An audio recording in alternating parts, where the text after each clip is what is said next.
ایک بھائی علامہ ہو گیا جبکہ دوسرا بھائی شاہی خزانچی بن گیا۔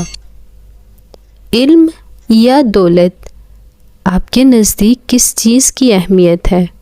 کمنٹ میں ضرور بتائیے گا۔ مصر میں کسی جگہ 2 بھائی رہتے تھے، ایک نے علم پڑھا اور دوسرا مال جمع کرتا رہا۔ نتیجہ یہ ہوا کہ پڑھنے والا تو علامہ ہو گیا اور روپیہ جمع کرنے والا شاہی خزانچی بن گیا۔ ایک بار دولت مند بھائی نے عالم بھائی کی طرف حقارت سے دیکھ کر کہا، ہم تو خزانے کے مالک ہو گئے مگر تم مفلس ہی رہے۔ عالم بھائی نے کہا، بھائی جان، میں تو اس حال پر خدا کا شکر گزار ہوں کہ اس نے مجھے پیغمبروں کی میراث